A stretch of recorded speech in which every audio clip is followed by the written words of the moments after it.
that's the title.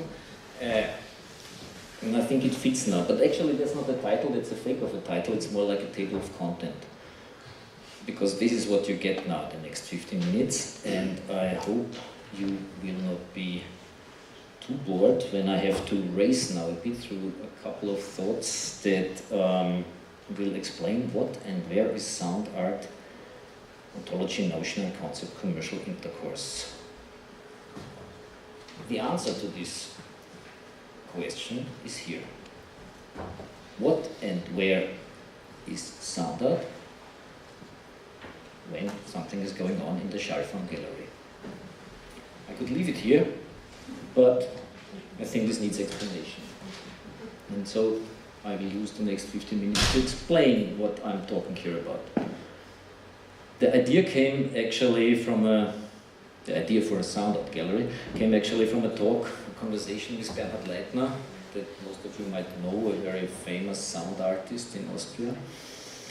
And he called for a new understanding of sound art and wanted that we have to think about a new category of artworks that fits to sound art, as he did not feel well in the category of the fine arts, as he did not feel well in the category of music. And I thought, well, that is a good proposition, especially when it resonated in a paper that Christoph Cox wrote in 2011, Beyond Representation and Signification, where he said that the realm of sound art is quite under-theorized, and the reason that he found is that the theoretical models to describe it are inadequate. And I thought, interesting. So I tried to get this going with the help of first a not-for-profit big claimed organization called the Austrian Society for Sound and Sonic Arts that runs this project, and the help of especially the mentioned RITS and CutX, a company that is producing technical installations in the museum context, making media art happen throughout Austria and abroad. Some minor contributions come from public funders, but they are so minimal that they are hardly to mention. Maybe I explain a bit about the name Schallform. You have experienced what a Schallform is before when I read my title, Table of Content. The term is used in a niche of humanities called poetics. It's part of literature studies and means the spoken or sounding form of a poem. So the written form is the written form, but the Schall form is that what you hear when it's read out. So you experienced already a Schall form of my title when I was reading it out. That's why actually I was reading it out, to make it performative.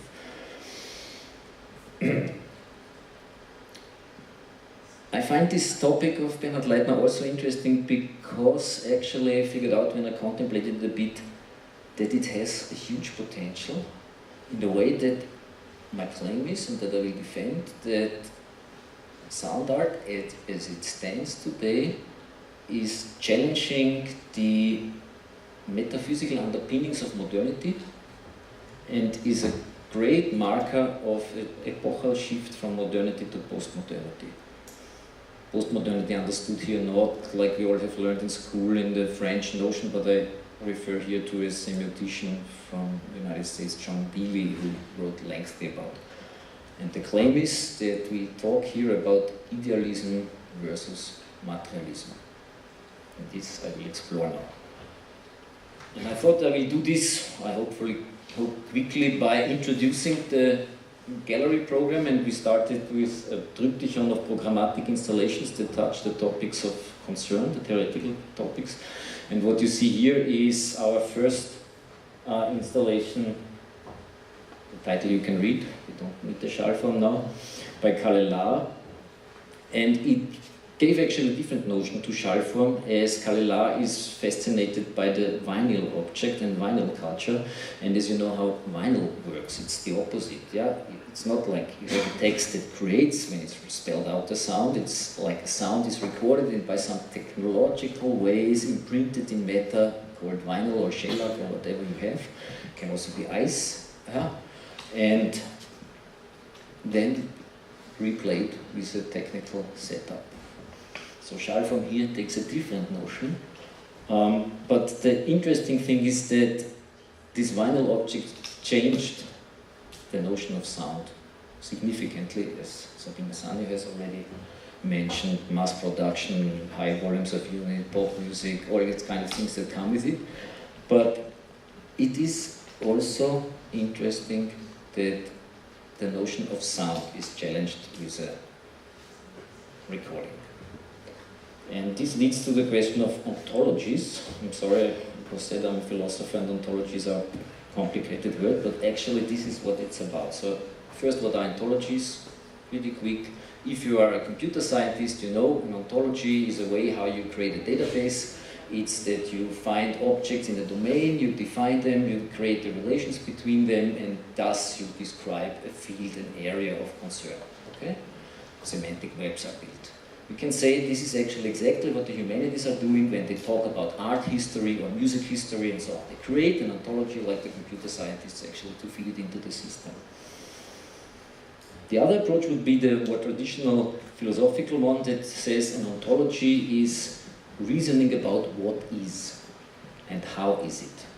So it's thinking about reality. And that is what I'm more interested in. And if you look at this, so I said already art, music, literature, etc. Ontological questions to an artwork is what is the entity of an artwork? Where does it exist? Yeah? And abstract versus concrete means not here like a square versus a flower. It means abstract is the score, because a score doesn't sound, and the sound that it actually represents is abstract in the score. Yeah? Versus the concrete, which is a painting that is in front of your nose, and you can take it and put it on the wall. Yeah? Would be a concrete object. Yeah? So that's a question. And if you have an abstract object, and the question is, and it was discussed at length, how does actually a Schallform relate to a poem? Yeah? And if I read it and you read it and somebody else is reading and we read it all together, is it the same poem or not? Where is the art piece here? Question of concern, especially for sound art. Identity and individuation conditions, yeah? Sounds very philosophical, but this is a practical thing. When is a piece of art a piece of art? Yeah? Every curator, registrar, collection manager knows you have condition reports, you have conservatorial issues, you have to define an art piece that actually is an integral part of the whole activity, otherwise it cannot circulate in the art world, also called art market. Yeah? If you have not specified your speaker as a sound artist, you have failed already, because your art piece is not specified. You could say, or not, whatever your take is. And so I can go on. Concept object, like the mental object versus the real world thing, as a mechanism distinction, and so on. Very important is embodiment versus exemplification, and that refers already to a notion that we had here. Let's say, what is art? Let's take Arthur Dento. Art is about something, and the way it is embodied is actually addressing what it is about. It's a perfect description of the embodiment of an art piece. And this would be something that we can think about sound. Ending. Modernity versus postmodernity, quickly said. Modernity is a notion of idealism. Yeah? The thing itself, Kant has told us, is not reachable. We have only mental concepts. And in humanities, we understand everything is a play of references. We never ever touch a real object. Full stop. We have it represented here in architecture. Here you have the multiplicity, so like an idea of housing is replicated without any architecture by developers, down in Lower East Side, New York. Repeatability is what counts is the idea.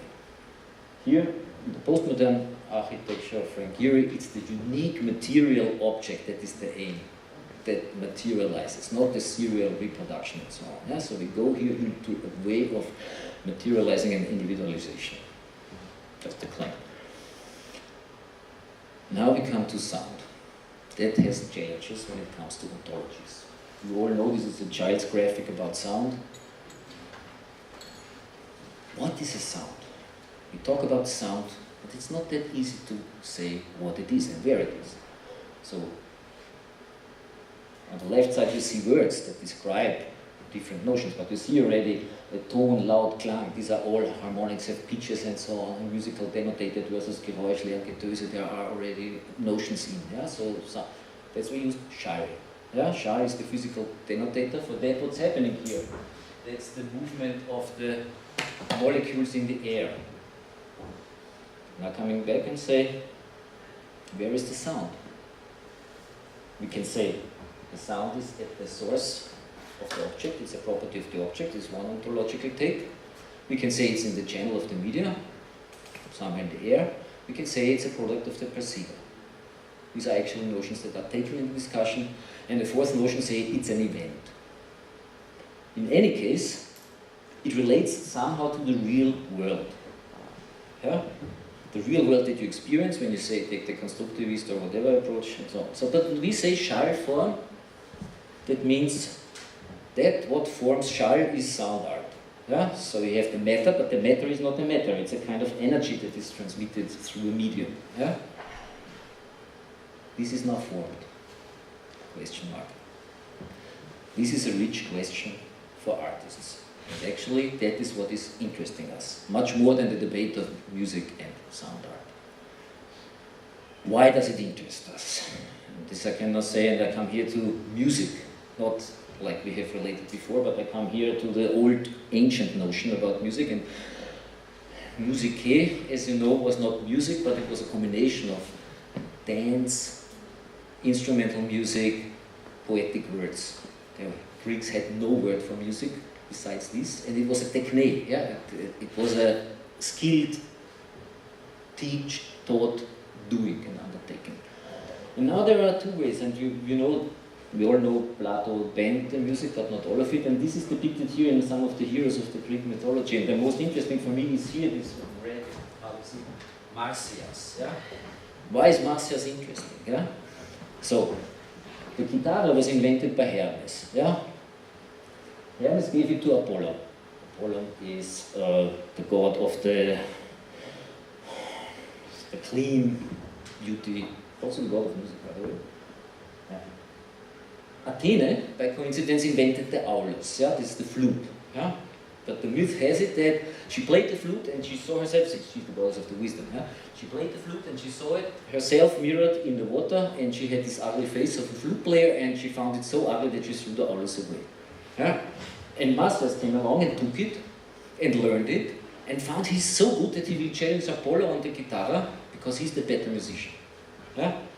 And they made a competition, and Apollo nearly lost, but he then won at the end because he introduced also singing to the competition, which obviously is the aulos you cannot do. Yeah? What is the result? Apollon killed Marsyas by hanging him on a tree and skinning him. Yeah?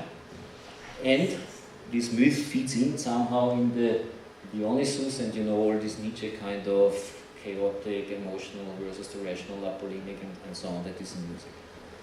But I'm interested in the Marsyas, and as I say, materiality or idealism versus materialism and so on. So, in the question of music, we might have this. Is it the music of the spheres, the rational, the mathematical, the Pythagorean say, or is it the drunkard Silenus who accompanies Dionysus? Is it the chaotic, emotional, irrational that actually Plato and many others banned? And when we talk about Schoenberg and so on and our Western understanding, we also more on the left than on the right side from perspective here.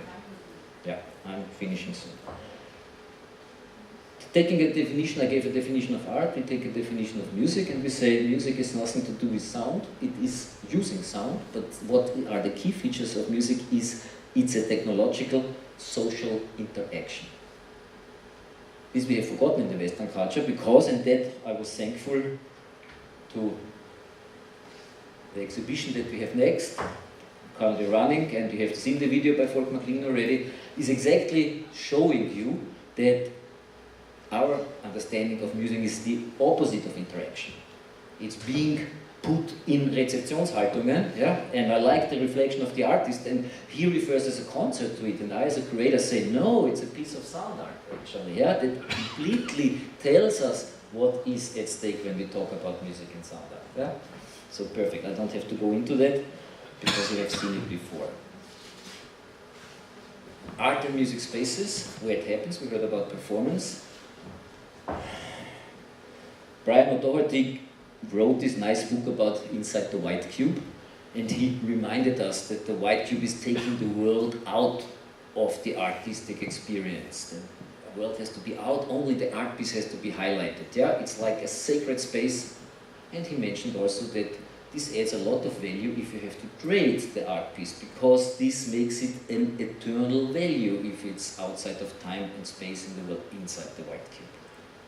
The opposite happened in the music sphere. This is the Maverick Concert Hall. Many of you might know it. This is the venue where the famous piece of John Cage, 433, was performed for the first time. And here you see the concert hall is open, half of the audience is sitting in the forest. And that's the idea, not taking the world out, but taking the world in. Yeah?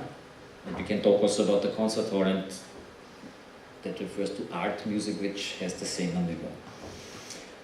So we created a gallery space that tries to understand how art works inside the white cube, though we're not the white cube, we are the backyard of a rock and roll club or something like that, but we pretend and do a bit, and you have seen in the video and on the photos that we have a lot of white walls and we try to look good.